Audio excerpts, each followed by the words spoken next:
welcome to Fun Problems. The problems are fun. I'm Peter C. Hayward. I'm AJ Brandon. And this is a podcast in which we grab stuff from a bag. AJ, what's in your bag today? There's nothing much in my bag except a little bit of follow-up before we dive into the topic proper.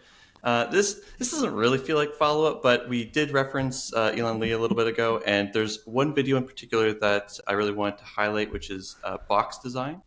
I think that Elon and Exploinkins are the absolute stone-cold masters of product design and box design, and I highlighted that in my talk about why your good game won't sell. So I think it's super valuable to anyone who has any hand in designing their own boxes. And even if you don't, it's a great way to start thinking about your game as a product and what types of things can sell it that are completely outside of your hands or might be in your hands and you don't realize it. We got to meet Elon. It was lovely. He's a delightful man. Mm-hmm. And it was so fascinating playing games because after every game, he would pick up the box and it was like getting information injected directly into our veins. Like I'll never think about boxes or titles the same way again. It was truly fascinating. It was funny. Like the next day, I was at the John DeClaire's event, and I was talking with a bunch of designers and publishers there, and we ended up chatting about box design. And I talked for like 2 or 3 hours to them about my thoughts on box design. And the whole time I was like, "But what would Elon say? I'm sure he'd have so much more to say than I do." You know, like WWES. Mm-hmm. AJ, what are we talking about today? Today we're just doing a grab bag, bunch of little topics here and there, and I think you've got a nice juicy list, some from our listeners, some from things that you just wanted to touch on. Yeah, some of them are listed as both of us, so I feel like it's not just me, but yes. Maybe I should pull it up then. Let's open with disincentivizing. So this is... grab bag is basically topics that aren't a full episode and aren't even a full mini episode, just a full mini-sode, just little thoughts that we have on various bips and bobs. I had 2 simultaneous games. I talked about this a little bit in my First Class Letters Designer Diary. I had 2 games where you had to follow a rule, which is, I know, a crazy new concept for a game, and people could accidentally break the rule. And both times we went through this dev cycle of like, well, what do we do if someone accidentally breaks the rule? And in both cases, we quickly found out. So I'm sharing this so that you don't have to go through the same journey of like trying 5 different things before discovering what works. If the rule is fundamental to the game working, you need to punish it unequivocally. So in Vegas Strip, everyone has the numbers 2 through 7 that they played at different casinos, and there's one casino where you can't play your 7. It is entirely possible to forget which one is your casino and play your 7 there. What's the consequence if you do? We had a variety of stuff. And the developer especially was like, oh man, this feels too harsh. But the more he played, the more he was like, oh, it has to be devastatingly punishing. In the same way as, let's say you're playing Catan and you put a road not connected to something else, that's just, like, you just can't do that, right? Like, it's a rule of the game that you can't do. How do you punish that? Well, in Catan, there's not really covered because someone will see you doing it at the time and be like, hey, you can't do that. In both of these cases, it was a thing that you mess up accidentally, and if you did anything less than annihilation, if it was anything less than like you're basically eliminated from the game, we found that people would find a justification. So playing the 7, the point of it was to give people information. If I play a 7 somewhere, it means it's not my secret casino. So by letting me play a 7 there accidentally or even on purpose and saying, look, the penalty is you lose $10, well, it's easily worth $10 for me to do that. This all ties back to my central, like, you know, thoughts on incentivizing behavior, etc. You know, game incentive design is game design.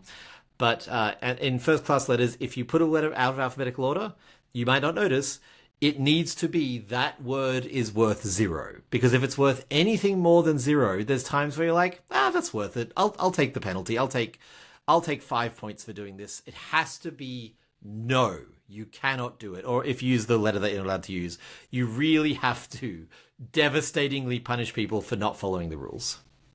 Just to sort of, I think, clarify this in case any listeners are missing this, the point here isn't, I play this card. Oh, you weren't supposed to play that card. Haha, you lose the game. The point is, if there's a delay between when I take an action that I didn't realize was a mistake and when it resolves, as a game designer, you have to treat that as a thing that can happen.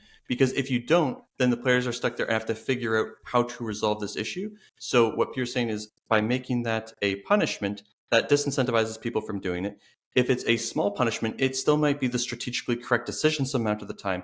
And that's what Peter doesn't want to happen and what you shouldn't do. Yes. Because if it is, then people are going to be like, cool, cheating, or like what is like going against the core intent of the design is now part of the game, and I'm going to do that, or at least consider it, and that's not supposed to be what's going on. Yes, it's a very specific case, because Catan does not have a rule of what do you do if you've seen someone, if you realize 10 turns later someone's played it in the wrong spot. Most games don't, because you don't need it, and the rule is you can't do that. It's simply, that's not allowed. Yeah, this pretty much always happens when you have a private piece of information that becomes public later on. And between that point, when you make that decision, when it becomes revealed to everybody else, there's a gap. Because if you cheat on the spot by playing a card when you're not supposed to, chances are somebody's going to know, somebody's going to catch it. And the problem is when you do something behind your screen, you build a word, you play a card, whatever, and then it becomes public later on. Then that gives the opportunity for us to be like, oh, well, 10 turns ago something happened, and now we have no way of resolving this. This also happens in Fury of Dracula, where it's a hidden movement game. I was about to start bringing up hidden movement games. Go ahead there. Right. So in a hidden movement game, I have information that you don't have where I am, and I have movement restrictions. And so if the player who's playing Dracula in Fury of Dracula cheats and plays one of their cards that they're not supposed to play, it's just this brutal, overwhelming, like you lose half your health, you lose half your cards. I forget exactly what it is, but it's exactly what you're saying. It's an extreme penalty that is there to say, don't do this under any circumstances. But and not only don't do this, because it's so egregious, you think, wow, I really want to pay attention and not make a mistake so that I don't run into the problem, which is kind of the whole point. Yeah, and there are games that don't even rule to this. So Spectre Ops or the Assassin Bug in Blades, we don't have a rule of what do you do if someone cheated, because it's like any game, just don't cheat. It comes up when there's a chance that people can do it accidentally, and when we've seen in playtest people doing it accidentally. We've never seen that with the Assassin Bug. It's very tracked. Don't cheat is the default rule of every game, to the point where it's not even a rule. It's like just it's the definition of what a game is. And so with Spectre Ops, I don't think there's any rule whatsoever for what happens if you play. You've just cheated, and you don't need a rule for what do you do if someone's cheating, because cheating is outside of the rules. It's when there is a chance they've done it accidentally. How do you resolve that? Now it is a rule. And once it is a rule, it's within the realm of possibilities. It's like within the magic circle of like, there's a rule for what happens if I do this. Therefore, I can do it. Now, I shouldn't. And we make it clear in both these games, like, don't do this. It is against the rules. But if you say, but if you do, then now it's an option open to people, and the punishment needs to be unequivocally devastating. I think I already said that, but I just really want to drive it home. You really want someone to read the punishment and say, what? Are you kidding me? Like, Cool. Next one in the grab bag. We're just going to whip through some grab bag things here, because these have been stacking here for a while.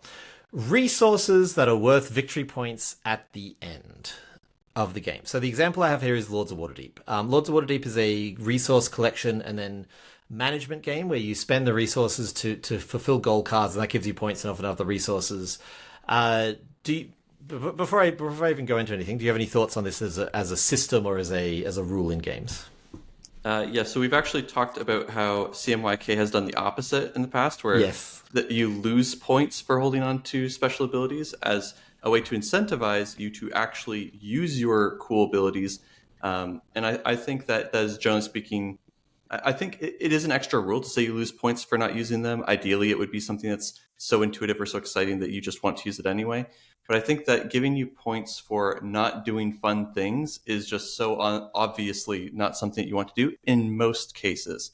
I do think that I think the more like Euro-y you go, the more it's an efficiency puzzle, and the more likely you are to want to say, I've played this without having to use this ability. And also, the more tame the abilities usually are. So it's like, I didn't get to convert this resource into this resource. That's okay. And you get reward for doing that. I think it could be okay in those cases. So you've latched onto part of it, which is abilities. I'm talking about resources. So in Lords of Waterdeep, you collect wizards and thieves Right. and whatever else, the little colorful cubes. Um, and Yeah. go ahead. So I like resources that are unused as a tiebreaker, but I'm not sure how much of this is my like personal aesthetic taste as opposed to me saying this is like an objective right thing to do. I think that adding an extra calculation to the end of the game is kind of annoying. I think that having a system where it can be worth it to just pool up resources and not engage with the rest of the game is very dangerous. I was just recently play testing a game with someone who it was like a roll and write with rocket ships, and it was like do all these things where it's like you get people into the ships and you fuel the ships and you train Steve's scientists and game. you You're playing Steve's game. yeah. And so you do all this stuff and then you launch off the rocket and it's got all these like fancy steps you can do with all these different powers and different chaining abilities and stuff. And I was looking at all this and I was like, what if I just got points though? What if I just didn't do all these extra things? And because all the little extra like side pieces didn't contribute to any points, and it was just doing that one specific like action basically, I just streamlined it to doing that one action and having it being a little bit more point salad. There can be something to rewarding you for doing some steps in the process, but I want it to be like I need to do the other steps. And the big payoff moment is I do the thing that you do that. I think that the issue in that case was that I got to skip all the steps. I think that if those steps paid off in more points at the end, I like wasn't in this game, so I'm trying to understand. You're saying that there was like a sequence of events that you had to complete, and you realized a way to shortcut the sequence. basically, yeah, yeah. And so I think that in terms of having extra resources that you end the game with having extra points associated with them, as opposed to you gain points for using the resources, I think is generally not what you want to do. I think you want to be focused on doing the thing and making sure that if people have extra resources, either you tune down the economy so those extra resources don't come up in the first place, or two, you give them a valve to dump those extra resources into at some point during the course of the game, removes the stuff from scoring, makes it so that everything feels a bit more cohesive. Ideally, it also makes it feel more thematic. That's my thoughts. What do you think? So I think this is a really interesting topic because I think there's two very opposite forces in play. One is, what if... Okay, firstly, I don't really design victory point games, so this is already like a little bit outside of my wheelhouse, but I because I'm a human who plays games, I play a lot of victory point games. And so whenever I encounter this, I'm just really fascinated by the choices that people make. So as with almost all things, there is no correct answer. I just wanted to talk about this because I think there's these two like equal opposite forces. One is, what if I know the game is ending in 2 turns? 2 turns is not enough to achieve a goal. What do I do? And if the answer is resources worth nothing, then I'm like, cool, I guess I'll pass my last 2 turns. That's awful. Never, ever, ever have do nothing be the correct choice. Ever, ever, ever. In my earlier design days, I had a mantra, which is nothing is boring. And sometimes boring is good if the game's so overwhelming that a little bit nothing is good. But most of the time, nothing is boring means that your game is boring because you're not letting me do anything. So in a situation where, and this is a very specific type of game, but it's also a very common type of game, I know that I have 2 turns left. I know that the next goal I need to achieve is 4 turns of resource collection, or, there's no real way of getting anything done. That's when you want the resources to be worth something. And like you said, it could even be a tiebreaker. But I just want to know what to do in my last 2 turns. And if every 6 bears is worth a point, cool. I'll spend my turns trying to get enough bears to get 1 extra point. At least I'm making progress towards something. The flip side is almost as bad. And this is what I mean when I say they are really like two opposite forces. When I'm like, man, I could spend the next 2 turns collecting all these resources and turning them into victory points, or I could just hold on to them and they're worth basically the same. And Lords of Waterdeep is not that bad, but I remember the last time I played Lords of Waterdeep, every single token you have left over, and this is from memory, I could be flat out wrong about this, is worth a point. And like, a card that makes you turn in 7 tokens is worth something like 9 points. And I was just like, man, it is barely worth the action to turn them in. Now, there's more stuff going on where you have the secret goal that makes certain things worth more points, and they also get you points, but they get you resources, blah, blah, blah. But I really remember, so again, I don't make victory points. That's not a philosophical stance. It's because I don't enjoy min-maxing micro math to hit 4 M's in a row. There's a game, Let's Go to Japan. I might have talked about this before, where about halfway through the game, I was like, oh gosh, to play this game as well as I possibly can, I need to sit here and calculate 2 very complex paths for a difference of like 1 or 2 points. I don't want to do that. That is supremely uninteresting to me. I think the game's done very well. It's very well designed. We work with the publisher. I'm glad that they had a hit. It's just not for me because the game, the way that a game incentivizes you is the game designer's way of saying, hey, this is fun. And the game designer is saying to me, hey, it's fun to sit there and work out all the permutations to try to get an extra point. It's 1 point worth of fun. And I'm like, that is -5 points worth of fun. I would rather just not play the game than sit there and try to min-max my 1 or 2 points. It's an aesthetic thing that I really dislike because it just doesn't work for my brain.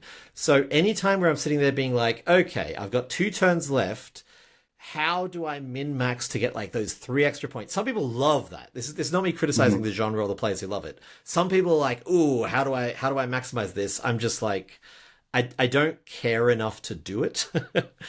And the more points that your leftover resources are worth, the more the game is saying, here's the fun. Can you get 1 more bear by going here versus here? And I'm like, I don't care.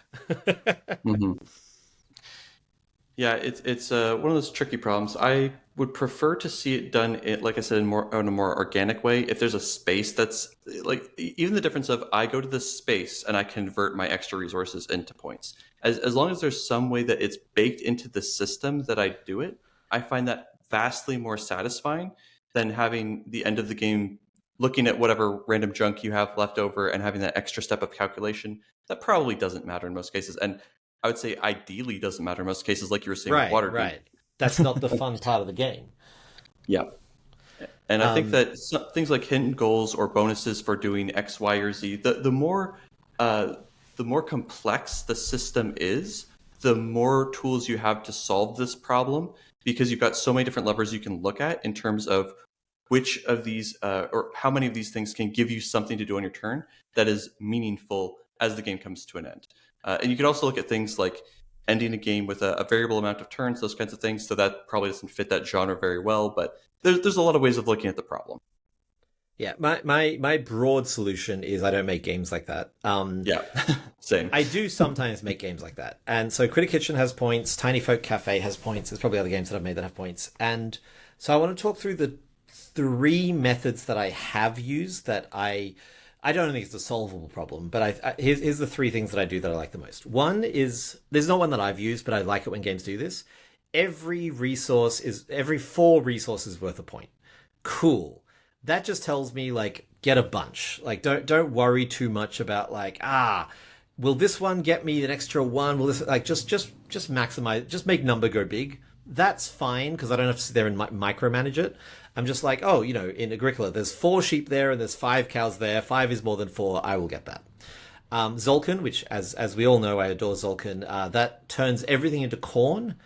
There's like a conversion chart throughout the whole course of the game so you can always buy stuff with corn or sell stuff for corn.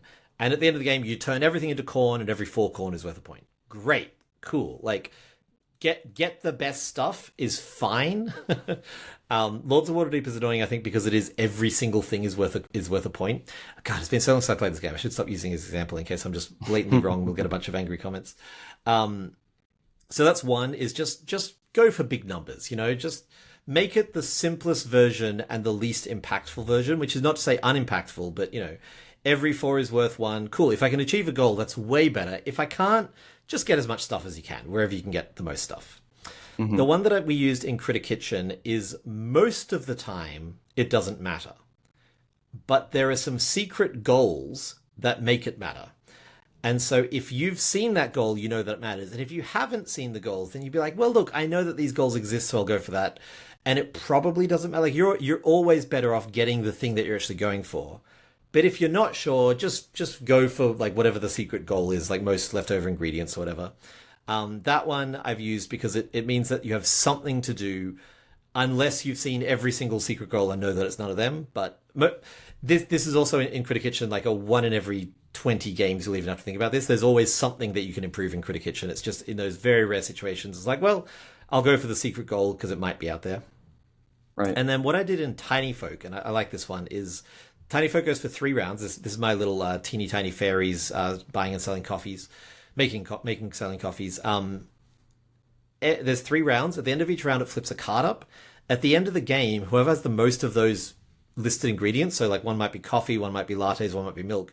Whoever has the most milk gets 5 points. Whoever has the most coffee gets 5 points. Whoever has the most lattes gets 5 points. So it just means that like all the players are like, here's the thing I should go for, and now you're factoring that into your last turn. Like you're like, look, I want to do these things specifically to serve customers, but if I have spare guys left over, I can glance out and be like, those are the things to go for. And it's most of. So it's not even like each one is worth a point. It's like, can I get the most of it? Yes, no. That last one, I don't know how often that solves the problem. I mean, I haven't played the game, so maybe it solves the problem every time.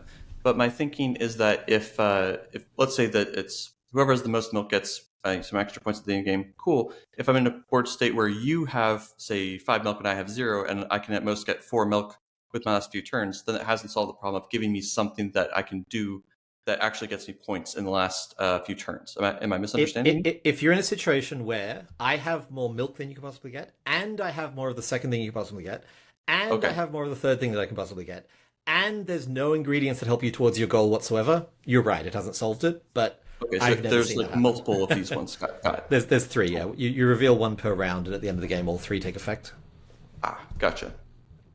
I've got a few other examples of something that, but if you've got more, go ahead. No. That was all my thoughts on that. Cool. So the easiest way, the simplest way that this could be solved theoretically would just be you can do something that that completes a goal, it gets you points. I've got a game that's like a tactical drafting combat game. And in that one, you can fight over points, you can fight over locations to give you points. And it's basically always going to be relevant that the last turn you could do something that at least gives you the chance of gaining points, that you could like try and fight over an area, that kind of thing. So in that one, I've never come up with an issue with that one. And that one does have resources. They're not tiebreakers, they're nothing, because I want you to use your resources as much as possible. And it's a pretty tight resource economy game. Yeah, that's not always going to be the... Yep. To be clear, like this is a problem in a very specific type of game. And if you're not making this type of game, it's not really a relevant problem. The solution of like just solve it another way is great, but there are so many very, very well regarded, like Zolkin is a masterpiece, and Zolkin has this problem.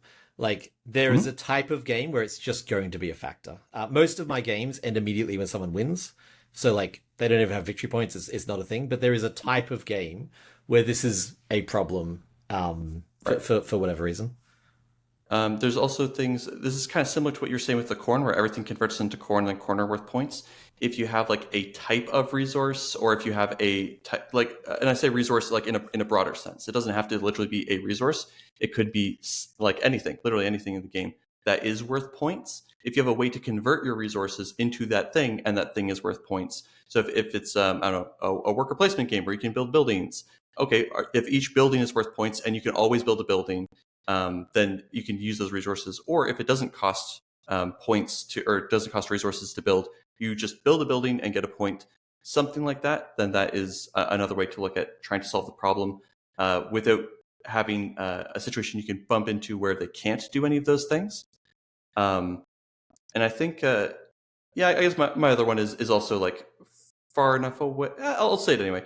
I've got a game that's more of like an area control game. It's a troops on a map sort of style game, but it does have resources. It has money and it has units on the board. And you only get points if you can take a specific kind of action, which you don't always have access to, that you play it, and then you score points based off of current area control, basically. And so in that game, what I had was at the end of the game, there's always one final immediate, check whoever has control of everywhere, score points, because it's not consistent whether or not you'll have the access to those actions. So I wanted to make sure that at the end of the game, you weren't like moving around your troops and everything, doing stuff, and then it meant nothing because you're like, oh, cool, I positioned them and then I didn't get a card and then it didn't work. The issue with that was it gave a lot of strength to whoever was going last, because in the very last turn of the game, you can shift your troops around, that sort of thing. Or you can, there's a lot of things that you can do. It had a few issues. But so what I did was I included a alternate scoring thing where you get points for a certain color of location that you're on. So you might have blue, Peter. Who would have thought you drew the blue one? And so all the blue locations on the board that you have units, you get a point for. And so, okay, you can't do the main thing where you're definitely going to be able to guarantee some points by area controlling, or even worse, you're in the last turn, 100% sure that you can't do that. There is still something productive you can do, and it's guaranteed points. If you move a unit onto a space that you weren't on, and that matches your secret color, it's a guaranteed point. Again, it is different from the resource-heavy Euro games, but and I don't design those, so maybe this doesn't translate one-to-one, but something, at least in a similar problem space. Right. You remind me of one more solution. In Fractured Aether, it is a win straight away, but after someone wins, or after someone triggers the end of the game, everyone gets one more turn, including them. And that's just because it was very dissatisfying for like all three of us to be one turn away from winning, and I just end the game. It's like, cool, okay, well, I guess I don't get to do the thing. So it's still a game with no victory points. There is a winner, but in the situation where there are multiple winners, there is a tiebreaker. And this game has something like 9 resources. We're actually about to hand it over to developers to hopefully cut some resources, because there's a lot.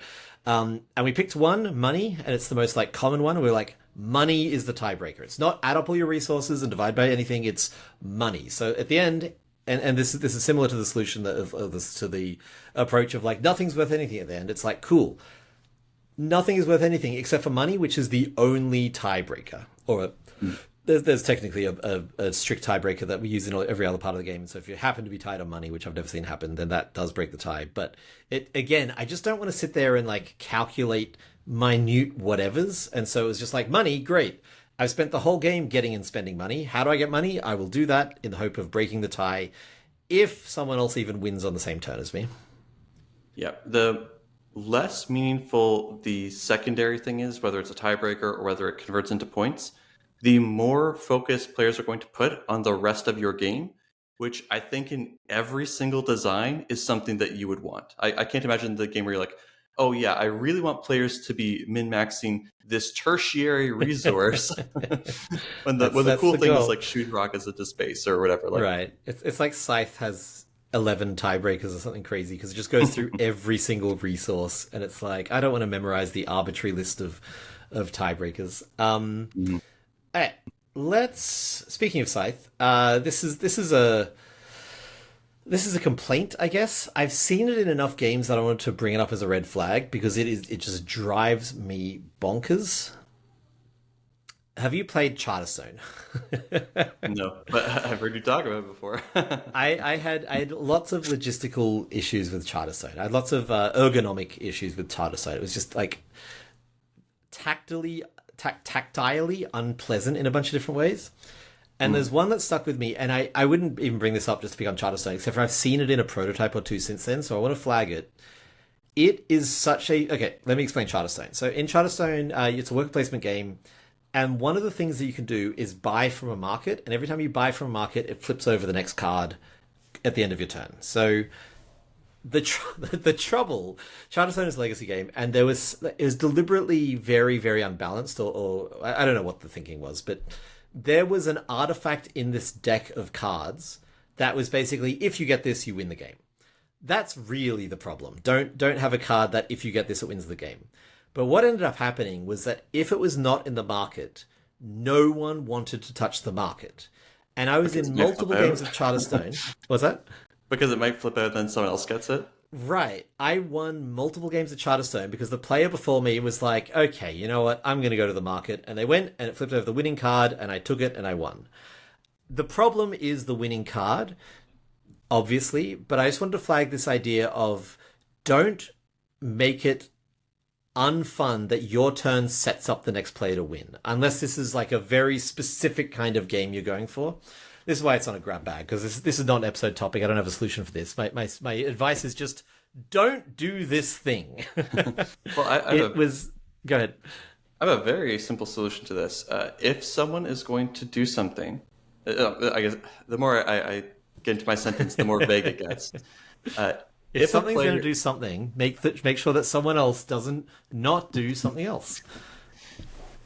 If you are going to do an action that can, let me just say it this way: counterplay is important. If a player does something and there was no way for the opponent to have any counterplay to it, no way that they could have prevented that, or no way that they could, after seeing that, do something about it, that's probably an issue. If the issue is a card comes out to the market and it's overpowered and then the opponent gets it, then a way to look at that would be to make the market not the same price. A lot of games do this where it's the card that has been in the market the longest is the cheapest, because presumably people don't think it's very good. And if it flips out and it's amazing, great. Well, you have to pay 4 times as much for it because it just came out. And if people buy other cards, it makes it slightly cheaper one step at a time. That gives a lot more granularity to the other players and a lot more counterplay to the other players. Do I overspend on the card that we know is too strong? Do I buy this cheap card and then make it slightly more cheaper for my opponent, but not that much? Or do I try and go do something else in the system? It gives a lot more interesting decisions for players to play around with the system.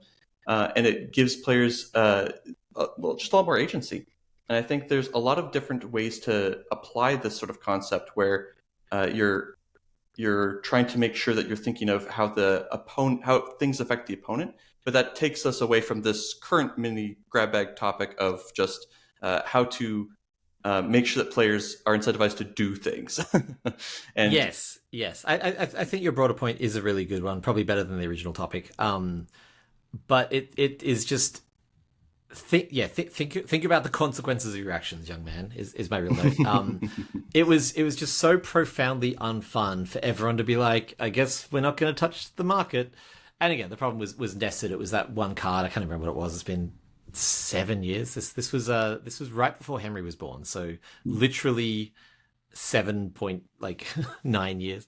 I could even see the other game I could. Oh, go ahead.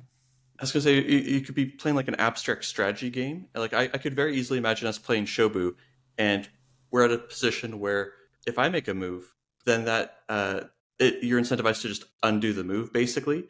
And it's like, well, I guess we both need to go back and forth, because if I accept the move you just made, then I'm in a worse board state. If you accept the move I made, I'm in a worse board state. I'm not saying that can even happen necessarily in Shobu, but I could very easily imagine that type of thing happening in abstract strategy or another game where there's not some external pressure that's changing the board state and the conditions that the players are in. You know what I mean? I just had this happen in a prototype, and it's so annoying because it's like right. I don't think it was blades. It's right on the tip of my tongue of like, this thing was consistently unfun, so we fixed it, but I could not tell you what it was. The other game I was going to say, published game, is Calico. Calico is a game that everyone was like, Peter, you're going to love this because you love Sudoku and you love board games. And it's Sudoku with randomness. Like, it's Sudoku, but you don't always get the number 9. And so I'm like, I need a 9 here. It's the only thing that can go here. And I remember I was playing with my girlfriend, Kristen, and the equivalent of the 9 flipped, like, I picked a tile, and then the 9 flipped up, and she took it. And I was like, okay, I guess I don't get to make the Sudoku now. So frustrating. Oh man, this is going to drive me nuts. What was that game? Okay. While I look that up, because it is going to... Go ahead. Yeah, you take a second to think of that. I'll just say having a brief pause is okay, I think. I think that's a very different thing. If you have a moment of, ooh, if I do this, then that sets up my opponent. You know what? Instead of, let's take Blades as an example, right? This is a skirmish game we've talked about a bunch of times that we're designing with AEG. And if you move forward with your soldier, then attack, cool, you've done that. Now you are closer to your opponent, necessarily. You moved up closer to them to do your attack. You are also now more vulnerable. The opponent can attack you back.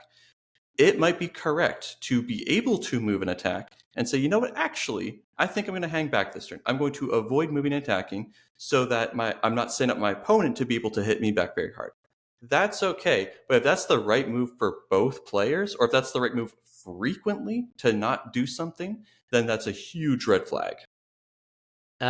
One possible solution to my very specific version of the problem is just let people buy from the top of the deck. Like, if everything's worth the same, cool, let them buy at random. And then it's not this it still feels... Okay, it's weird, because random-wise, it's the same. I happen to draw the perfect card that helps me win the game. but it feels so much less bad than I bought a card in good intention and that revealed the obvious winning game card for you. Well, and if there's a card that you specifically want, being able to say, I'm digging through the deck to find it, makes it more likely that you will find it. And it also means that it's more likely that your opponent might want one of the ones that are face up and not take the one that's in there that you actually needed, right?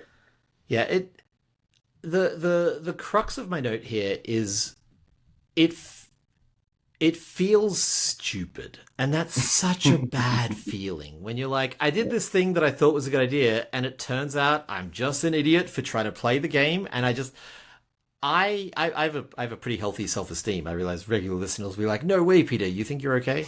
But like, there is just something about when a game's like, haha, you thought you could play the game? And I'm just like, well, okay, I did. I did think the thing that you incentivized me to do as a fun option would be a winning strategy instead of like, ha, you idiot, you took the card that lets someone else win. You should never have bought from the open market that I invited you to buy from. Makes you feel like you made a mistake, even though you didn't, right? It's like, oh. Well, you strictly did, because the correct move is to not ever buy from the market. Maybe. I guess in your specific example. But for instance, if there was like a card that I wanted, like maybe it's not incorrect for me to buy one where I'm like, it's not the one I want the most, but it is a good card. All right, I guess I'll buy it. And then the one I really wanted pops up and someone snipes it. Yeah, 100%. I couldn't find the exact example I was thinking of. I found a few that could have been it, but not strongly enough that I was like, here's the thing and how we fix it. I will talk about an adjacent one. So in Things in Rings, you win by emptying your hand. So every time you get one right, every time you play a card, if you got it right, you get to play again, and if you empty your hand, you win. It's a shedding game. It doesn't actually match the genre markers of a shedding game at all, but in a literal sense, it is about shedding your hand. And so Alex Cutler and I were making a 2-player Magic-style dueling game, and we wanted to make it with 18 cards and nothing else. And so I was like, cool, well, this worked in Things and Rings. So in this game, if I get an attack through on my opponent instead of their creatures, I would have to discard a card from hand, and if I emptied my hand, I would win. And it works, like it functions. And just this last convention, I just got back from PAX Unplugged, my friend was like, it's not fun to like attack someone and then have fewer options. Even though it balances and it does all the things that I want it to do, he was just like, I don't want to do that. And so all through PAX, we were just playing with health tokens, because it was basically the same thing. Like, I wanted it to be purely 18 cards, nothing else. This morning, while I was working on games, I came up with a solution that I was very happy with. I don't know if it'll work. It's untested. But it was, if I get an attack through on the opponent, the monster that I use to attack becomes a victory point. And even though that's, like, so similar in so many ways, it just, in my mind anyway, just felt so much better, because it was like, yes, you did it. You monster, you were glorified. So part of the idea was that by emptying your hand, you have fewer options, so it balances, etc., etc. Taking a monster out does that arguably just as much. In this particular game, a little bit less. But there's just something about like the thematic of it and the component of it and the shift, like it just works in my brain so much better. And so it does come down to that, like, make sure that the things that the players do to win are fun, which I know is my central philosophy in all things. But like in this case, very specifically in a Magic style game, giving the player less choices once they're winning balances, but it doesn't feel good. Right. Yep. Let's talk about introversion. So we got a really interesting, was it an email? I can't remember. Yep. Conversation on the Discord. You talk about it. You were there as much as I was. It was a while ago, so I might be misremembering slightly, but there was a very nice email that someone sent us, and they said, I'm a game designer, but I feel very uncomfortable going to, and by the way, we asked them permission to talk about this. Yes. We didn't say, their social security number is... And they sent us an email and they said, you guys seem to be very extroverted, and I feel... charming and good looking and great in bed. And I was like, whoa, you know a lot more about us than I realized. And they said that they felt very, very introverted. They had a very hard time in social situations communicating, and being able to not even just pitch, but just even like play testing publicly with other people. That was very uncomfortable for them. And so because the way that we talk, it sounds like we push conventions a lot and we push public playtesting a lot and getting to know other people. They were asking, do we have advice for them? Is it possible to be a successful designer if you're heavily, heavily introverted like that? And aren't comfortable going to social situations? And it's such a great question. It was a great question. Yeah. I think we offered some advice by email, but I also wanted to discuss it on the podcast because I thought it was an interesting topic. So firstly, I will say that AJ and I are in a very strong position of privilege because we are confident, men. Confident straight white men who are happy to put themselves out there and say, my stuff is great, you should look at my stuff. That is a gift that I appreciate every day, and I do not take for granted. I'm not like everyone should just be this confident. No, we learned about this in the regret episode. Not everyone should be this confident. Being this confident can lead to serious problems. A lot of my unhelpful advice is basically be confident, which is not helpful advice. Thus the episode name. Tim Armstrong, who came onto our helpful advice episode, I would say that I think he's delightful. I'm not trying to say he's not charismatic and charming and blah, blah, blah. But I would say that he is much quieter than I am, which is like saying... Everyone is, but... Yeah, most people's hair is less blue than mine too. But he has found great success. And I can think of a lot of successful designers, like capital S successful, more successful than me designers, far more successful than me designers, who have 1/10 of my outgoing... loud personality for sure. So it's not a requirement. It makes things easier in a specific fashion, which is great for me, but it's not a requirement to have a shot at this career. Yes, you will need to work on a few things. So the biggest one would be you have to have an A+ cold pitch. If you're cold emailing a publisher, you don't want to go to a convention, you don't want to pitch in person. Okay, cool. You have to have a really, really, really strong sell sheet. You have to really have a really strong hook.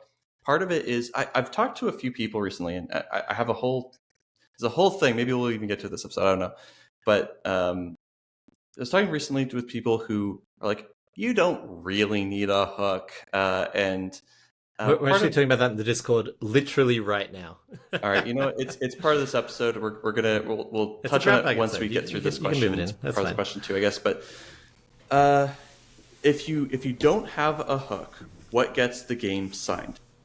There are a few things that can work. Having just a really good game and being able to get a publisher to sit down and play it can work. Being extremely charismatic can work. If you're extremely charismatic and the game plays well and the game doesn't have a hook, you can just sit down with the publisher. Great. You say, hey, Joe from Allplay, come sit down with me and play this game. And he says, sure, why not? And just for the record, you cannot do that. Joe cannot send when people love that term. Don't offer that as a suggestion. Joe will. Joe listens to this podcast. Joe, I promise we're not sending people to be like, Joe, sit down with me right now and play my game. This is what I get for trying to use a name for an example. So you go with, I was going to start with Joe Publisher. I was like, oh, Joe is a publisher that we know, so I used his name.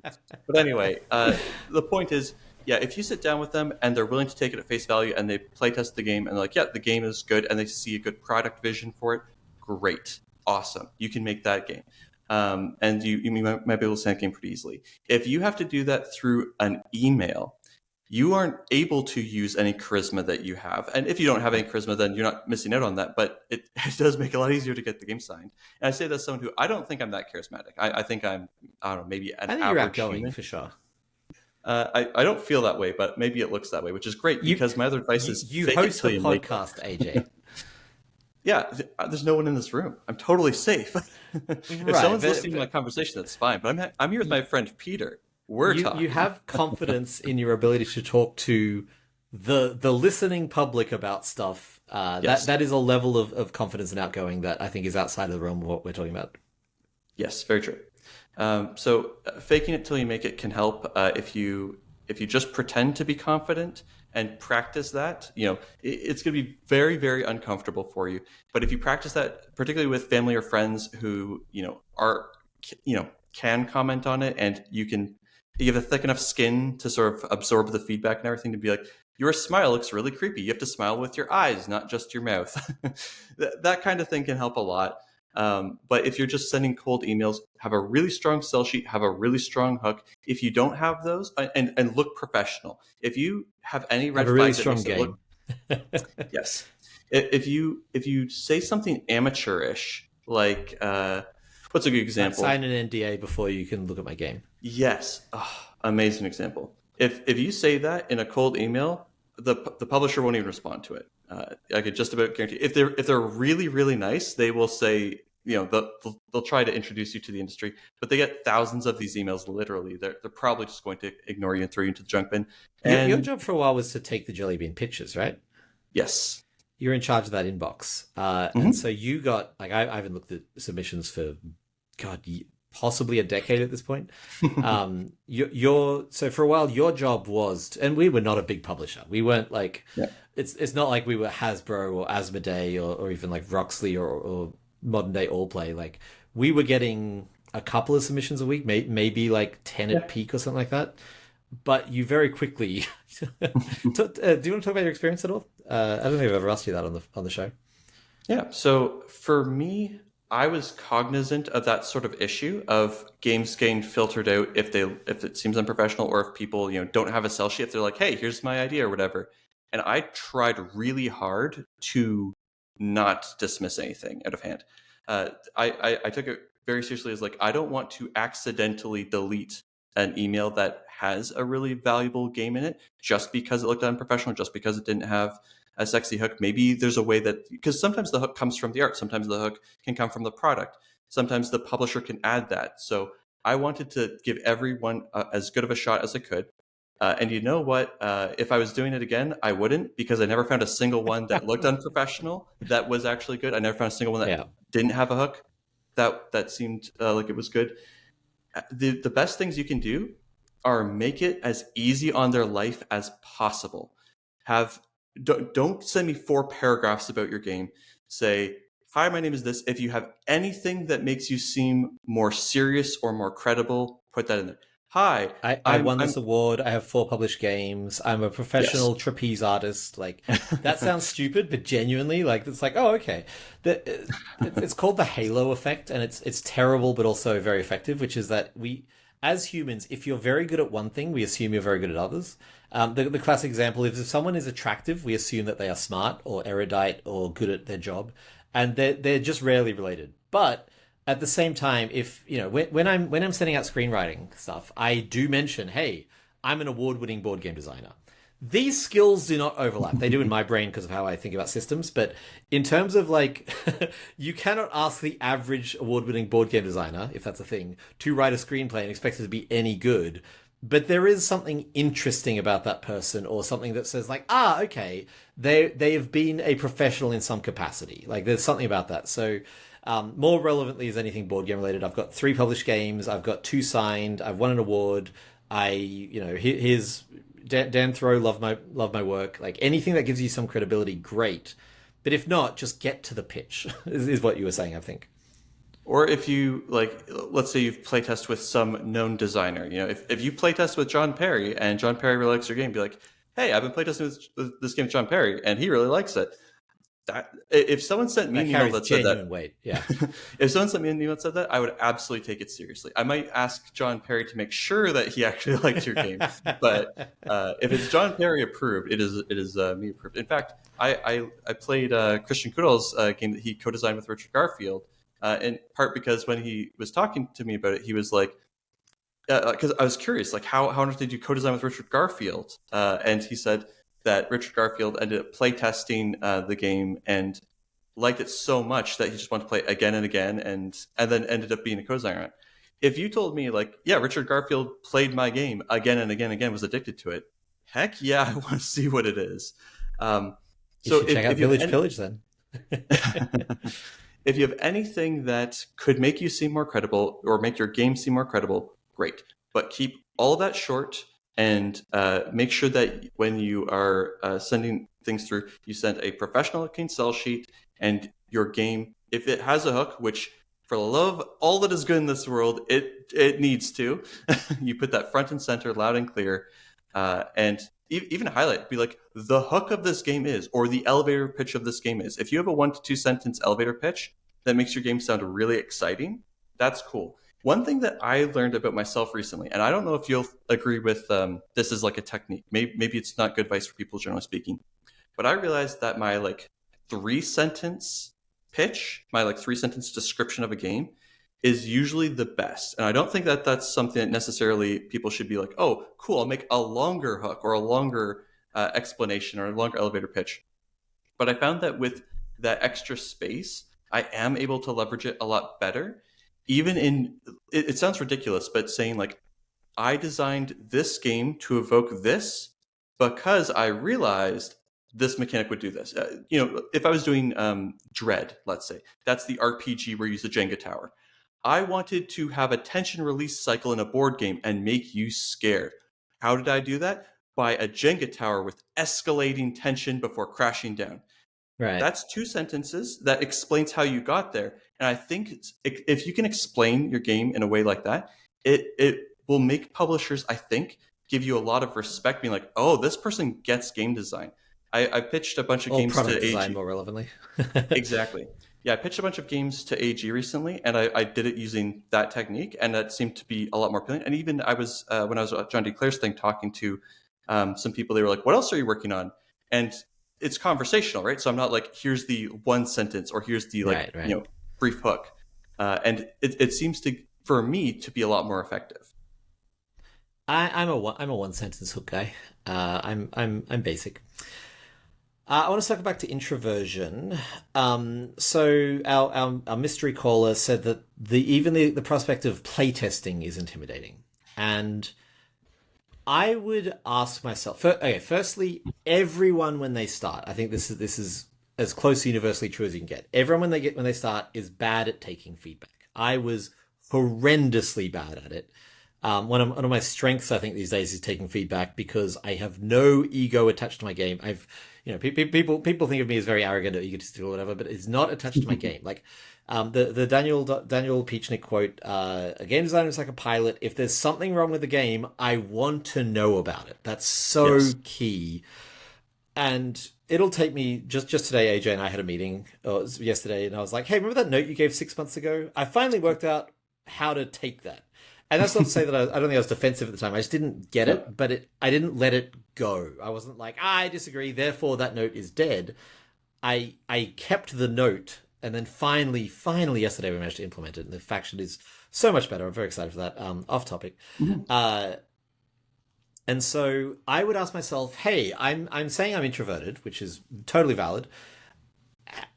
Can I separate that from my ability to take negative feedback? Because they are easy to conflate, and I think really importantly, distinctly different. So I think that Daniel Piechnik talks about the fact that he just pitches by email. He doesn't go to conventions. He doesn't do it. He just emails publishers and gets games signed from the middle of Australia that way. I don't think he's in the middle of Australia. I think he's one of the major cities. But you don't need to go to conventions to sign games. Radland has done pretty well. Hopefully his next X games also do very well, because I think he's a brilliant writer and I want to see him succeed. And I love Radlands. I know that's not an original opinion, but I really enjoyed Radlands, so I'm excited to see what he comes up with next. He didn't need to go to conventions. He didn't need to put himself in front of people. I think literally that was email. They played it. They emailed back being like, hey, here's a contract. Now, he had to put himself out there a lot. He said he went through like dozens of publishers, but he didn't ever have to meet with someone. So the pitching side, there is a path. I've heard that Europe is much, much better for online pitching than America. America, you don't need to be, but more need to be than other places, like in person. Even me with my relationships and connections, I still have to to get attention from some publishers I work with, I have to be in front of them. It's just a frustrating fact. That's not always true. I've signed games with a lot of publishers long distance, but it is easier and faster, and I get better results, partially because of the outgoing loudness, etc. But it is absolutely a valid path to get games signed and to pitch completely digitally and not in person. Playtesting is another matter. So I really want to zero in on playtesting. I think it is very difficult to get a game to a publishable quantity, or impossible. I'm going to say impossible. I think it's impossible to get a game to a publishable quality without getting it in front of other people, whether that's digitally or in person, but without actively play testing with others. I just don't think you're going to be there. You're going to be an echo chamber. I made a solo game that Smirk and Dagger signed. It's coming to Kickstarter next year, and 99% of that playtesting was me playtesting it against myself because it was a solo game, to run through all the content and test it all. But I still got it in front of other people and just watched them play it, or got their feedback. My sister ended up playing like 20, 30 hours for me, which was very, very appreciated, because you need other people's thoughts for the game to get to a publishable point. So I think that... Go ahead. I agree. However, that doesn't necessarily need to be something where you talk to other people. I don't know how you would arrange this as an introvert, but if you can just cold playtest, if you can get people to playtest and watch videos of them or watch them playtest without talking to them, and you're tuned in and you're paying close attention to body language and what things confuse them and what things make sense and when they're excited and when they're not, that's enough. I think that you could do that. I disagree with that as a definitive statement. I think that without conversations with other designers, there is a ceiling that games hit. I've talked before about how like all playtesting is very, very valuable, but in my opinion, the apex of playtesting is with other designers. That is the most valuable. And that's why we recommend, when we did our whole episode about it, finding a single other playtester and swapping games back and forth. Like, that is going to get you further than 10 or even 100 playtests with general gamers. Now, general gamers will definitely like raise the floor, but I think that there is a really low ceiling if you're not getting other professional designer feedback. And as soon as you start getting that regularly, that ceiling lifts. So, you know, don't waste them on raising the floor. Absolutely, like, use general playtesters to make sure that the basics work and it's understandable. But in terms of improving it, because publishability is a high bar. Yeah. It is not as simple as like the game works. We've talked about this at length. I'm not going to go into detail, but if you want to raise that ceiling, I think you need to be playtesting with other designers, and I don't think cold playtesting is even realistically an option for that. So I'm gonna flat out disagree with you, AJ, because I really think that you need that high level feedback to get a game to a publishable point. Do you have anything else on the introversion element? I think that so being introverted is not the same as being like completely unable to talk to other humans. It is a draining experience to be introverted. Yes, I was specifically sort of. I'm glad you mentioned that. I was speaking more specifically about this individual who said that social interactions are very difficult for them in general. So just for context. Yes, totally valid. I think of it as a cost. Like, social interactions are very difficult. Cool. Save up and do your one. You know, do your one per month, do your one per fortnight, whatever you can do. And especially you and I are both very introverted, but there are people who we gain energy from being around. If you can find another designer who doesn't drain you, in the same way as, you know, AJ spends time with his lovely wife, who is lovely. That's right, she's double lovely. I said it twice. And correct me if I'm wrong, but I think you don't get drained by hanging out with Melody, right? Correct. It was actually super interesting for me because when I was in college, I was actually telling you about this the other day. I had a roommate who we were in the same room all the time, and we're good friends. We were good friends before. We're good friends now. But during that time, it was really hard for me. I was always drained. I was always on edge because I never had a break from him. I do not have that with my wife. With my wife, I'm completely relaxed. And so even, and I don't want to say it as a universal statement, but like, even introverts, there are different levels of being drained by people. I'm probably an introvert. I've found like 4 people who don't drain me, but I live alone and I love being alone. But there are some people who I can just hang out with and I know that it's fine. I know they're not secretly mad at me or whatever, like whatever weird thoughts get into your head and drain your energy. And so if you can find a designer like that, cool.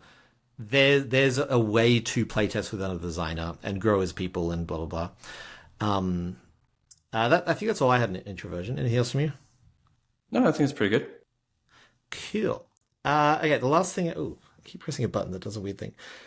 The last thing I had on my grab bag list...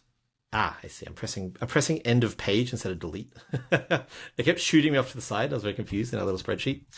So again, I don't know how actionable this is. I just wanted to throw it out there.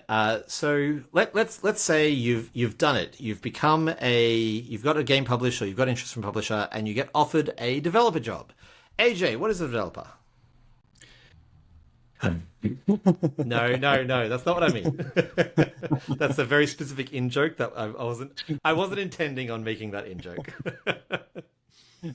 So a developer, according to virtually everyone in this industry is effectively like the equivalent of an editor for a book is a developer for a board game. So the writer writes the book, an editor refines the writing, a designer designs the board game, a developer takes that core and tunes it and makes it more elegant, hopefully, hones it, exactly, balances, solves any like weird problems that may come up. They take it from being great idea and presumably great as is and makes it even better. Yes. Another very common aspect of development is coming up with content. The publisher might be like, hey, look, you've got 20 action cards here. I want 40 action cards. It's not uncommon. I think of many examples where as a designer, I always want to do that. I love coming up with content. Yeah. You know this. This is my favorite thing to do. There are some designers who are like, I really think I found everything. Cool. That then falls on the developer to come up with content. Developers will often come up with expansions. That's not, again, if a publisher is like, hey, I want this Kickstarter to have 2 mini expansions, and the designer's like, I don't have any mini expansions, then the developer might do that. Oh, Vegas Strip, my all-play game that I was mentioning earlier.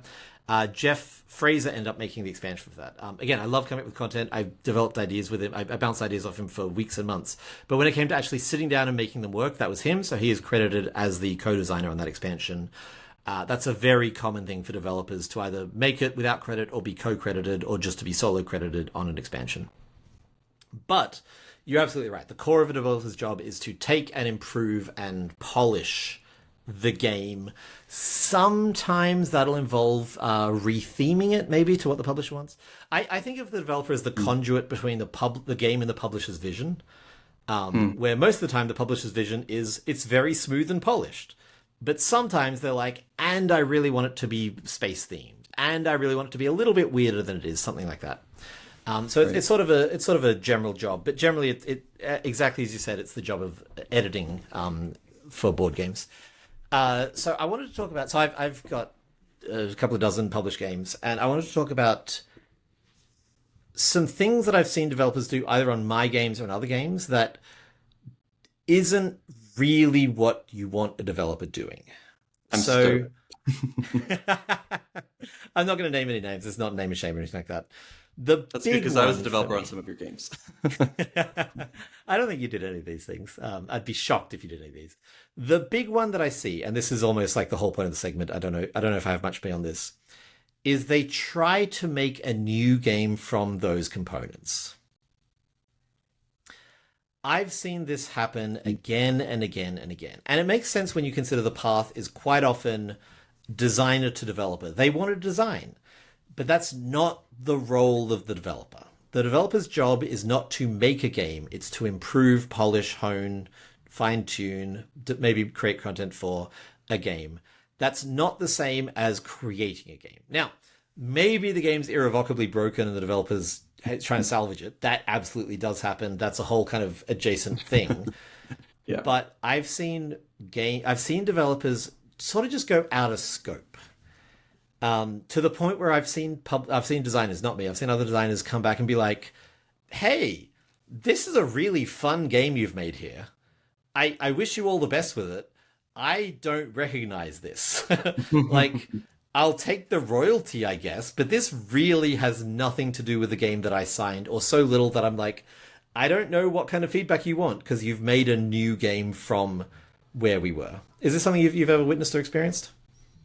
I have witnessed it. Again, obviously not naming names. I will say from the developer's defense, because I know developers who have done this, sometimes this happens when the game is underbaked. If a game gets signed really early because the publisher is like, oh, I know this designer's good. I know that their name is a hook in and of itself. This game seems kind of cool. I'll just sign it, even though normally you might have given notes and then they come back later and then or I love the idea so much that I want this even though it's not done. Yes. And so sometimes that happens. And I think the way to think about that is the product was good and that's why the publisher signed it, but the game wasn't there. And even if the developer tries to polish what's there, it's like they have to make so many changes that they may as well make a new game.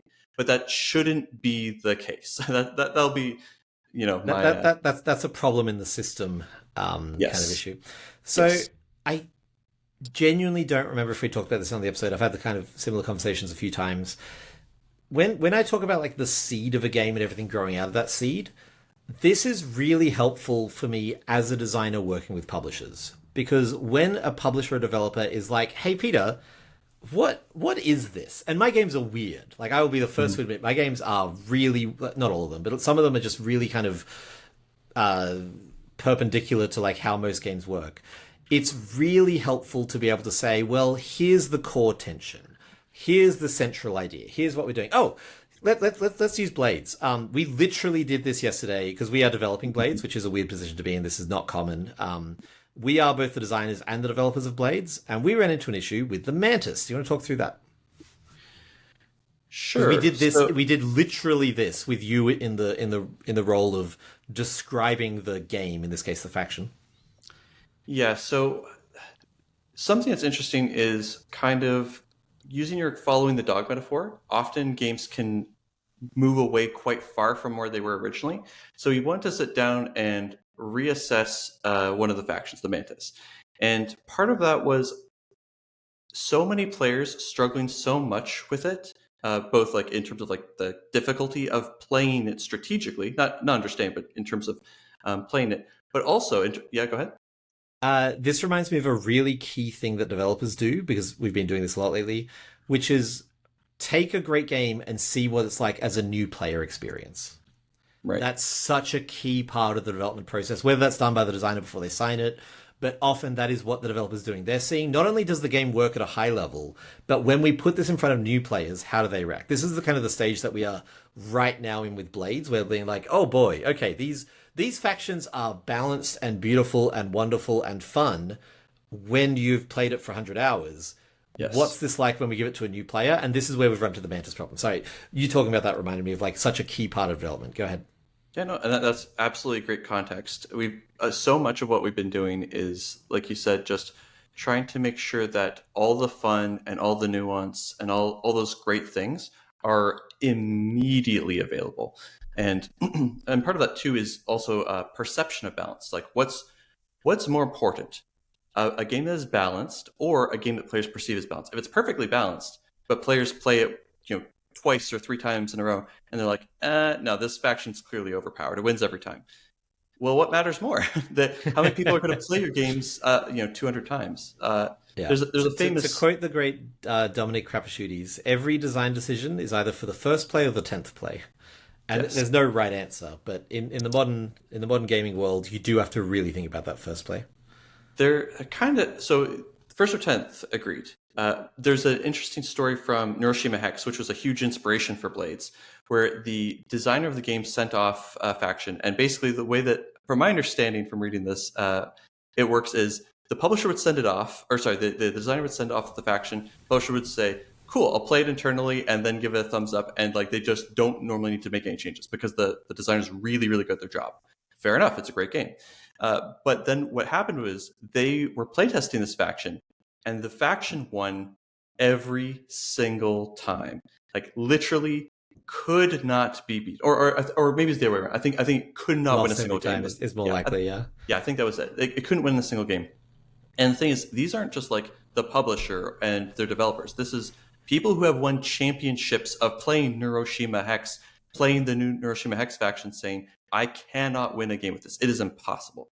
After months of this, the publisher said, listen, I really do trust you, but I need to know what's going on.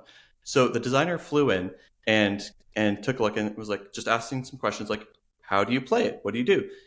And the designer played the faction against anyone who they put up against, won every single game. Basically, yeah. Mike dropped and said, learn to play it. And you know what? And the publisher said, I could either make changes or I could trust him. In the end, I trusted him. And then months and months later, it was like the people figured out the strategy and he's like, we got there. I think his takeaway, the Ignacci's takeaway, the publisher of Neuroshima Hex, was incorrect. Because is your audience 30 people who have played the game over and over again for months? Or do you maybe want that faction to feel reasonable to people who've played it merely dozens of times? I don't think there's a right answer, but I understand what you're saying. It Because depends on on the what other you're hand, looking for. if you have to make it like overpowered to balance it for new players, then it's a problem at the other end. Like, But so that's exactly what we're doing right now with Blades, right? Is we're trying to rebuild the factions right. such that it is appropriate for both, which leads back into the Mantis. Great segue. Yes. Thank Okay. you. Thank you. So with the Mantis, we sort of wanted to zoom back out and talk about like what was the identity of the Mantis, what are people supposed to be feeling when they play this faction, and see what are we hitting, what can we change that isn't ruining the identity of them and actually like makes them feel like the identity that they're supposed to have, even to people who aren't good at the game. And we actually did this once before with the Mantis. So at one point with the Mantis, we were playing it, and basically they're guerrilla warfare glass cannon sort of faction. They've got 2 leaders, no other units. Most factions have 1 leader and a bunch of units. And so these ones have low health, high mobility. The idea is you move in, you can get off a few hits and run away. And your defense isn't lots of HP, it's your mobility. It's being able to escape your opponents. But what new players kept doing was, oh, I've got lots of mobility and attacks. Great, I'll move forward, I'll attack a bunch, and pass the turn. And then they would die instantly and wonder what on earth happened. And so to make them, I don't mean to be pejorative here, but to make them idiot-proof, quote unquote, the idea is To make them beginner friendly. Yes. Let's say it nicely. Thank you. So to make them beginner friendly, what we did was we rebalanced the faction so that when they took damage, they get to jump away from the opponent. And you can actually use it to jump, into more danger. You get to go wherever you want with it. But the point was now they felt more like the fantasy. The fantasy is, they're guerrilla warfare, they have high mobility, they can get in and get out. Now, if you moved forward and stayed there, yes, you still took a damage. That's not very good. But you do get to reposition. It wasn't now, game over. Yes, and it feels like it's working the way that it's supposed to people who are inexperienced, and to experienced people, they can still move in, hit, move out. But Finish that. Hand up doesn't mean stop talking. Okay. It means when you're finished talking, I have a thought. Gotcha. So we've been in so many meetings lately. I'm in such a hand up mood. You'd think we would have figured this out through our past 80 podcasts, but but so the idea is with the experienced player, it's not like we dumb down the game for them at all. If you take damage and you get a free jump, you can leverage that in a lot of interesting ways. There's a lot of skill expression that you have access to. And then I was going to go into our yesterday conversation about Mantis, but feel free to go ahead. So I want to interrupt because as we were doing this, we realized this is like a principle that we've talked about. We could have just said, look, the rule is when you take damage, you jump. It's just a floating rule that you have to remember.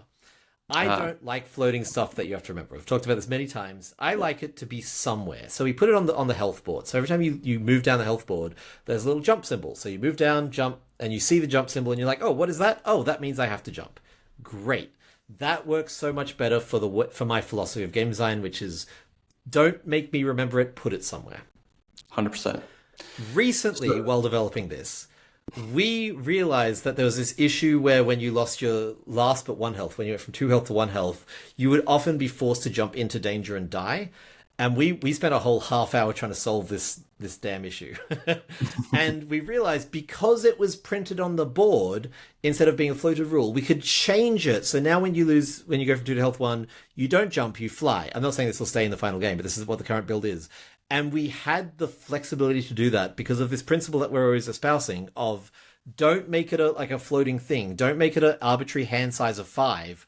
Give the player 5 trees because then it's an interactable thing. Now, it's a different rule when you go from 2 to 1 health, but it's not any less intuitive because it's not an extra rule you have to remember. It's just there printed on the board. I was very happy to see this philosophy that we've talked about at length actually directly apply to what we were doing. Mm-hmm. Great example.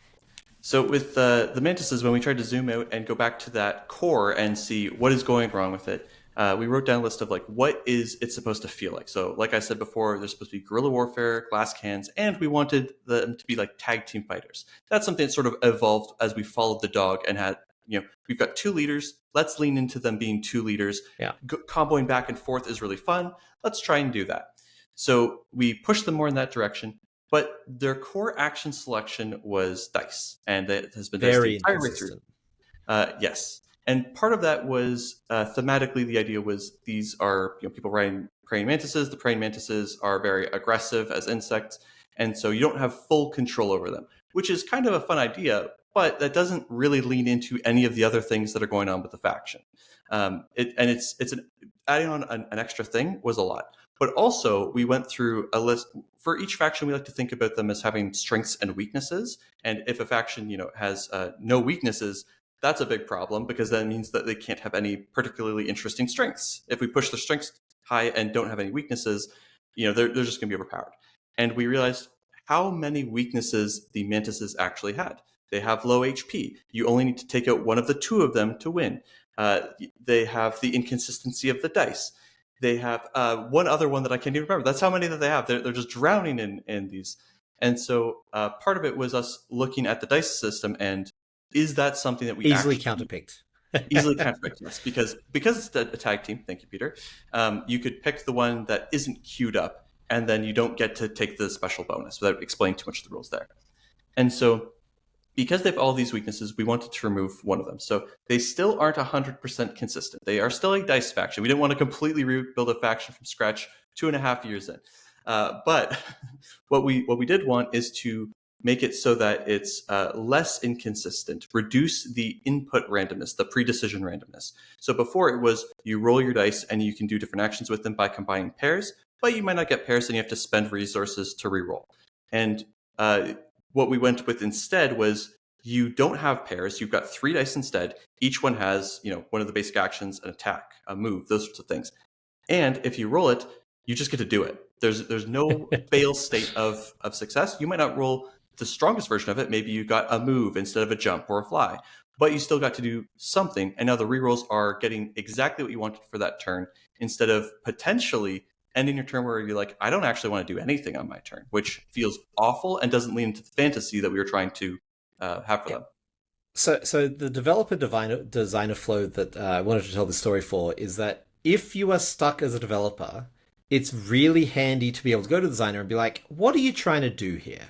Mm-hmm. In this case, we were both the designers and developers, so that made it even easier. But we still genuinely did that process of stepping back, saying, what is the design goal here? How can we bring that to life? And in the process, we were like, well, this problem that we're running into isn't part of the design goal. So we can trim that, or we can greatly reduce it. That for me is like ideal development. So in these cases I'm talking about where the developer goes away and makes a new game, I don't know of any cases where they first went back to the designer and said, hey, what's the goal here, so I can work towards that. Which is how I start every development. My very first thing is go to the designer and say, what is the core of this? What is sacred? And are there any things that you are worried about that I should look into? I think if you ask those 3 questions, you are set up to do a good job as a developer. As I mentioned, I'm a very hands-on designer because I'm a control freak. And so I will watch the development process and I will step in when I'm like, hey, look, this is what I was trying to do here. This is why this move doesn't do that. Yeah. And in fairness, I work with some really good developers. They're like, got it. And they'll go back and undo whatever change they made. There's many times where they're like, I see what you're trying to do here and I'm going to accentuate it. And, I think literally every one of my games has been better after the development process than worse, which is the expected result. I've just seen enough games where that wasn't the result, and it's a little cringe, as the old men say. I was going to say the kids say, but this is now an old man saying. How would you feel about a designer having a brief handoff document for a developer where it's I don't want to see if I was developing a game, I wouldn't want to see 2 pages of notes or whatever, but just I made this decision, might seem weird, this is why it's in here, or simple things like that, things to keep an eye on. I don't like documents. I'd rather just jump on a call with them. I'm an extrovert. That makes sense. I'm not. I'm an introvert. But I just think that the bandwidth of conversation is so much higher than trying to express stuff in documents. True. So go ahead. One thing we did, and this is specific to this project, I wouldn't do this for most projects, but because this is planned as a very long lifespan product with a lot of different expansions coming out, is we built out a design Bible where, and I think it's useful for us to reference, but the main thing was to to discuss these with each other and then to have it in case someone else ended up working on these. Because I think the main thing was to discuss it with each other, because we built that because we were on a very different page about a faction, and we had to sit there and be like, what, again, it's that same conversation. What are you trying to do? So I guess the actionable advice of this whole section is, the better you understand your game, the better the development process will be. Better in terms of staying closer to your vision, which again is really the point of development. The development process is not to remake the game, is not to rewrite the game. It's to hone and solidify and improve and polish the game. If the goal is something else, that's kind of like icky. I've never been in that situation even once. Go ahead. To pivot the conversation slightly, this is actually something that has cropped up a lot in co-designs in a weird way, where because we follow the dog and say, okay, the game wants to be something different, we already agreed on what we're working on. We're very aligned in our vision, and now the game is something else. You need to be very conscious of that when you're co-designing, and be very comfortable saying, this is now going a different direction. We need to either reassess what this game is, or if it's becoming something that one person doesn't want, you need to drop out. And that's something it's a very difficult conversation to have. It's a very difficult thing to like catch those moments when you're doing something. I mean, maybe if you change it from, a turn-based thing to real time, that's a pretty big pivotal moment that you'll catch. But I think there's some sort of like scope creep that can happen. Yeah, it can happen by small cuts rather than death by small cuts. I think part of the reason why Alex and I design so well together, and we are so prolific, like we design a lot together, is because, and I'm not saying this is generally useful advice, this is unhelpful advice. We barely have any vision at the start. We're not like, we're trying to make a half hour this. We're just like, here's an interesting idea. That's it. Literally just like, here is something that is interesting. Follow that dog. So we don't ever need to do that process of like, not ever. I don't want to speak in absolutes. That we have a game that we're working on right now where I just went and visited him with Henry, and I went and stayed with Alex and Nicole for. I'm saying this like everyone knows my life as well as you do. My son and I went and stayed with my best friend and my most frequent co-designer. And while we were there, we were like, okay, here's the game we've been working on for 2 months. I don't think we like it that much. Okay, threw it out, made a new one that day. It's much better. This was to a brief for a publisher, so it wasn't. It was one where we needed to have something that still fit that brief. But we literally just sat down, got halfway through a turn. We're like, I'm not feeling it. Swept it off the table, started again. An hour later, we had a better game. So that we just go in with no preconception, and we can follow that dog. On the most recent trip that Alex and I had before I went and visited him, we were trying to crack this one game. Alex is going to listen to this and be like, yes, the story. Alex had this name for a game, and we were trying to get it to work. And we kept on bouncing off it again and again and again. In the process of bouncing off it, we made 3 other games, 2 of which got offers at PAX Unplugged. So like our literal like insistence on trying to make a thing and then immediately following the dog as it raced off in a different direction. Like we can run after that dog more than anyone I've ever encountered. And I think that's why we work so well together. I'm not saying this works for everyone. I'm not even saying this is best practice. I'm just saying like part of why Alex and I work so well together is we're just like off and running. Mm-hmm. That's great. That is all I have for the grab bag. Anything else from your end, A to the J? We're running long, but I wanted to circle back to this. Yes. We're not running long. It's fine. We didn't promise a mini-sode. I promised John that I would hop on a call with him, but that's fine. John can wait. He made me wait, and I'll make him. It's fine. So I'm not running long. So hooks. I don't know what I need to do to you hooks. people. I thought you said Hux, like the villain from Star Wars, and I was like, wow, you have passionate feelings about this. So I think we have an amazing community. I love chatting with people in there, and I love hearing people pushing back on things that we say, because you know what? You guys are in trouble. Oh, no, I want to be very careful when I say here. I'm not always right, and sometimes people point out when I'm wrong. That is great. Please hold me to it. Or sometimes it might look like I'm wrong, or I might say something. Anyway, that's all fine. If there's something wrong with the plane, you want to know about it. Yes. And all feedback is great. And all that, and people have different tastes. All those things are great. Please keep all the comments and things coming. The only exception is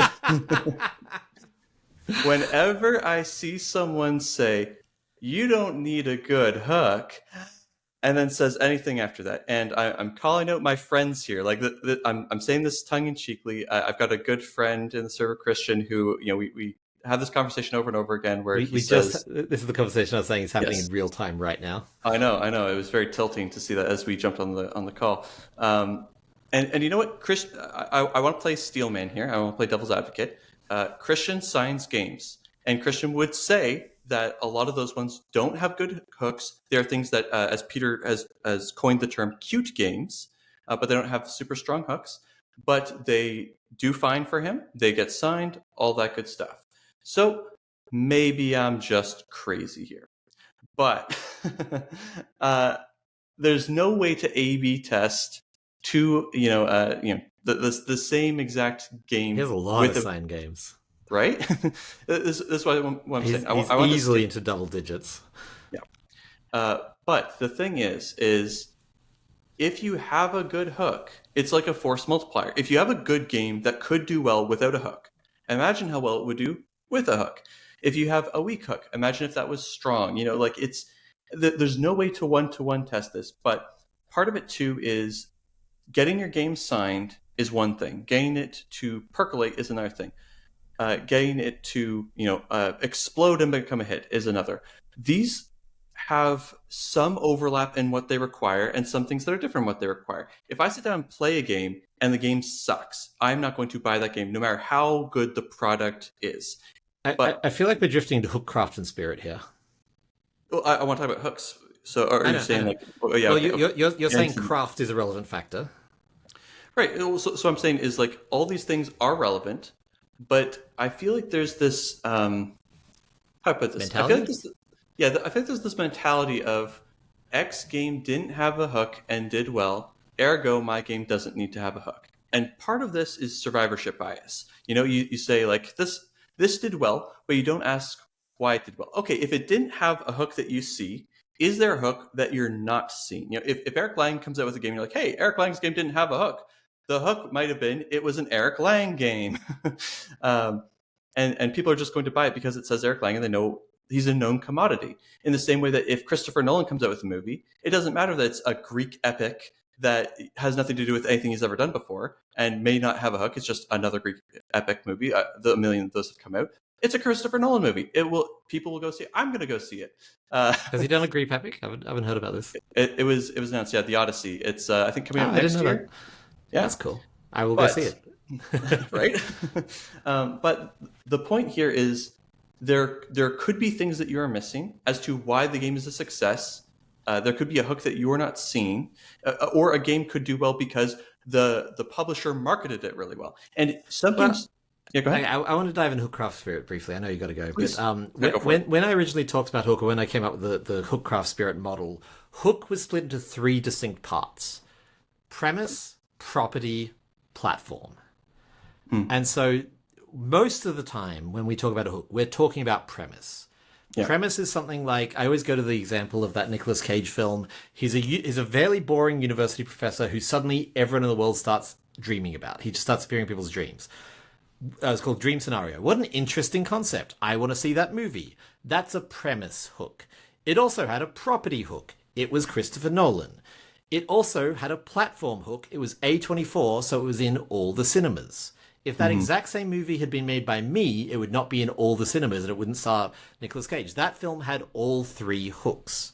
Right. When we talk about hooks, we split premise hooks into mechanical, thematic, and component.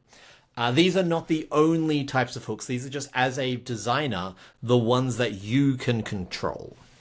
Yes. 10,000%. Thank you for flagging that. And so I think sometimes what happens is people will see a game that does well and they'll say, oh, it doesn't have a hook and it did well, ergo I don't need a hook. But it had one of the other hooks that you mentioned outside of the ones that are in your control. And that is why it was a success. Or if a game had a really good hook and didn't succeed, well, think of all the millions of things that could go wrong with it not succeeding. It's not a one-to-one, right? It's not like you have a cool premise and then it is just going to succeed.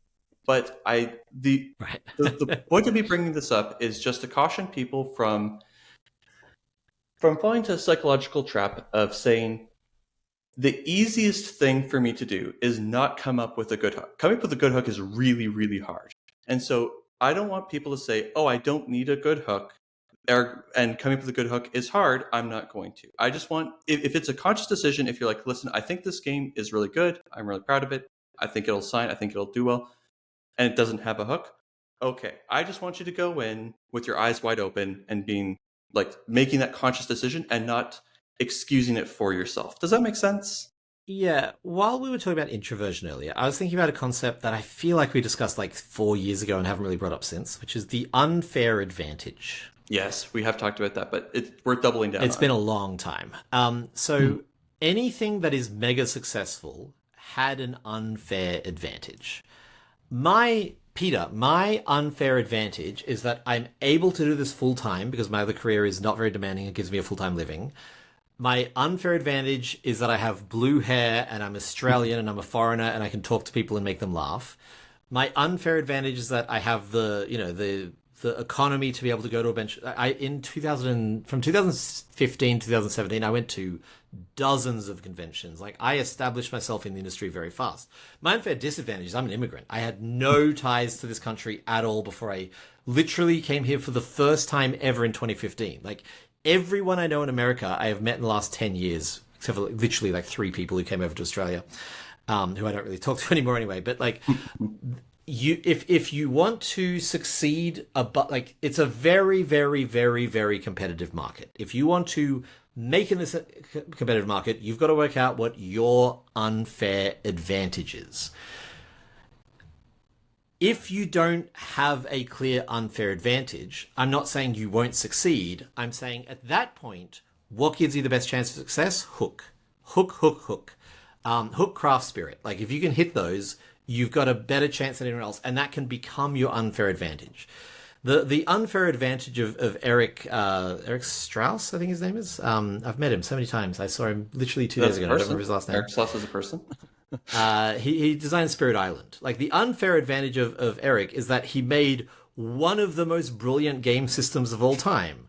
That's not a typical unfair advantage, but it hella was. Yeah. He got it signed by Greater Than Games. They at the time they didn't sign games. They'd only made Sentinels of the Multiverse and I think the Galactic Strike Force, and then they signed his game. It might have even been before Galactic Strike Force. Like, then they developed it for 3 or 4 years. Like, all of this culminated in a mega hit. It's not standard. It's an unfair advantage, which is, I realize I'm kind of using it in a loose way.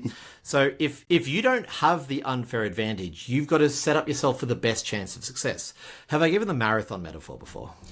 I'm interrupting for 1 second. It's Eric Royce. And Eric Royce, I think you have given the marathon metaphor before, but go ahead. And we also had a listener say to stop asking if you said this before and just say it. So yeah, this is a reasonably long one, so I don't want to. It's not that bad. Okay, you, AJ, are entering a marathon. If you are, it's a marathon of 10,000 people. If you're in the top 100, you get a career in marathon racing. The odds are very much against you. Now, AJ, you believe in yourself. You think you're great. You think, hey, I'm going to win this marathon. Cool. Separate that AJ out. That is now Marathon AJ. You are now betting AJ. Love it. You have $1,000 to bet on someone who will be in the top 100 in the marathon. Mm-hmm. Do you bet on yourself, or do you bet on the guy who's been training for it for 7 years, who has won the last 6 marathons, whose father was marathon racing, and who does it like all day, every day, doing nothing else? Most of the time, you don't bet on AJ, you bet on someone else. This is an exercise in how can you turn into someone who you want to bet on. I got a message years ago from a guy who was like, Peter, I want to do what you do. I want to be a full-time prolific game designer who has a bunch of games, and like people are like, oh, Peter, I've played at least one of his games. That's my goal, which was very, very nice and very flattering. And I said to him, cool, what are you working on? He's like, I don't really have time to work on games. And I was just like, would you bet on that guy? Because I don't think you would. I don't think you would bet on that guy. You need to work out how to create an unfair advantage. So to go back to the actual topic we're talking about, if someone says my game doesn't have a hook, cool. Are you going to bet on that game realistically? Now, you love the game. You, AJ Marathon Runner, are like, but I love running. I love the marathon. It's a difficult exercise to separate and say like, hey, if someone described this game to you, is this a game that you would be like, that's going to be a hit, I'm going to put $10,000 on it? It doesn't have a hook. Sure, it might be very good, but like, if you want to set yourself up for the most bettable success, that's where stuff like hooks are handy. Now, the conversation we're having in the Discord is that I think, and I don't know this for sure, I think that Europe is much less hook heavy than America. I think America is very hook heavy. It is also very in-person heavy. Like it's a whole different environment. So Christian, I believe, is mostly designing and pitching in Europe. Yes. In no way am I saying like this is worse, but I think in Europe currently they are much more like, is this game amazing? Cool, we care less about the hooks. Like that's enough for us. We will then provide the platform. We will then provide the blah, blah, blah. We'll make it look pretty. We'll get it out there. People will see it's amazing. The game that sparked this whole conversation was Castle Combo, which you don't rate, I think is fair to say. I don't rate as in I don't like it? Yeah. Yeah. You're just like, I don't get it. Like, what is it? It's fine, yeah. It's 250 on Board Game Geek. It's quite high. It's way higher than everything I've worked on. It came out much more recent than anything I worked on, and it doesn't have a hook. It's just a slick little game. Now, the publisher's previous game was Faraway, which did have a hook, and so they built up that platform. But this game is like zipping to the top of the charts. It's selling. All my friends are talking about it. Like it's everywhere, and it's hookless. And that's what started this whole conversation. So I don't believe you need a hook. I believe if you're trying to give yourself the best chance of success, why would you not have a hook? Yep. I think all that is fair. And now, let's close out our long episode with a publisher tip and then some fun, maybe. How do you feel about that? Yes. I think I was going to use all that Europe stuff as my publisher tip. Let me quickly check what I have on my list. Sorry to steal it from you. No, it's all good. Okay. This is a really annoying one. Did I already do this one? So I've talked a lot about how important it is to follow up with publishers. I just went to PAX Unplugged. As we record this, it's Wednesday. I got home on Monday. Today, I emailed all the prototypes to all the publishers, like all the rules. I did a follow-up on everyone. I did the contact thing. In 2 weeks' time, I'll be on my break. But if I wasn't on my break in 2 weeks' time, I would email every publisher again, being like, hey, just want to check in. Follow up. What I don't know that I've mentioned before, and this is almost more frustrating, is it doesn't stop once you get signed. Once you are signed, you still have to follow up on the publisher. Because publishers have a lot of games, they have a lot of priorities, and you don't want to be obnoxious. Again, I have a simple like 4 to 6 week rule once it's actually signed, but you do want to be a bee in their ear to make sure that the game is still happening. I met with a publisher who signed a game of mine 6 months ago, and I really haven't heard anything since then. They had like 2 notes 5 months ago, and there's been nothing since then. I sat down with them, and I was like, hey guys, in my contracts, I didn't say this, but in my contracts, AJ, I'm talking to you now, I make sure to have the smallest window I can before publication. So I sat down and was like, hey guys, it's 9 months until that window closes, and I'm not going to be a dick about it and be like, you don't get the game, but it is nice to have that fire to light, because they were like, right, okay, here's our plan. We have to have a plan, or else we're going to have paid this advance for a game that we don't do anything with. And had I not followed up, I'm sure it would have been fine. Maybe I'm just being overly anxious. But I now have what the plan is. I now have time to do any tasks that they need me to as a designer. I know what the development process looks like. I don't want to come back in 6 months and find out that they redesigned the game to be a real-time coin flipping game. So my tip is follow up, and it does not end after you get signed. Doesn't even end when the game comes out, when you need to get paid royalties, does it? I have never really had trouble with that. I've had every publisher pay me. There's one where I have had to chase up, but other than that, and they're kind of famous for this, but I've never not been paid, which apparently is a shockingly rare thing if you've got a bunch of publishers. What a fun industry to be in. So, you want to have some fun? I would love to after that. after this shockingly negative episode. What is the first thing that attracts you to someone? That's a great question. I mean, sense of humor is the boring and obvious answer. That's why you're so attracted to me. Yeah, you know it. So there's a funny thing about humor, because humor is both making someone laugh and laughing at what they say. And this was 12, 15 years ago. I was in a class of about 20 people learning how to do American Express transactions, because I used to work for American Express. And I made a joke, and it was a pretty clever joke, and no one reacted except for one guy in the corner who chuckled, and I was like, I like that guy. I'm going to be friends with that guy. And sure enough, we were friends for years, because him laughing at my joke, that sounds very egotistical. I like people who laugh at my jokes, but him getting the joke that no one else got. We had a meeting today with someone we work with, and I made the dumbest joke, and she very much enjoyed it, to the point where I was like, oh man, this joke was not as funny as your reaction is. But it was very, very lovely. That sounds so egotistical, but if someone's laughing at jokes, it means you have a shared sense of humor, and they will probably make jokes that you laugh at, which is the case with both the person today and the person 15 years ago. Yeah, I think the exact same thing could be said if you're watching a movie and like one other person laughs with you, right? My wife and I were watching the Deadpool and Wolverine movie in theaters, and there was a joke, and most of the jokes are, very crass and very on the nose. And there was one joke that was like slightly clever. I didn't even feel like it was like super nuanced or whatever. But as soon as it happened, my wife and I just burst out laughing so hard. The entire rest of the theater, dead silence. I don't think they realized there was a joke. And like, if one person had laughed like in the front row, I probably would have gone up to them afterwards and been like, we got the joke. Yeah, like, we have a connection. Yeah. For me, I think it's probably someone's like energy. I'm really attracted to people who have a lot of like positivity so not us in this episode. No. I think it's a combination of like being like a positive thing, like you're uplifting, and also like you're very like alert. I think like someone who's like very depressed, engaged, and very like and very like dour or something like that, then that's like the opposite of what initially attracts me to someone.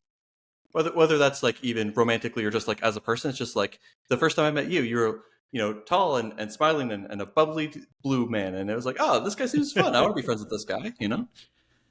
When you first meet someone, how do we end this podcast? By saying goodbye, new friend. Goodbye, new friends.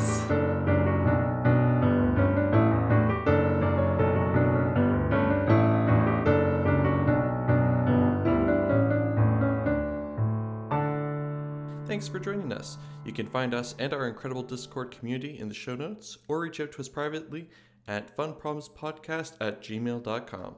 We'd love to hear from you. If you enjoyed the podcast, please tell a friend.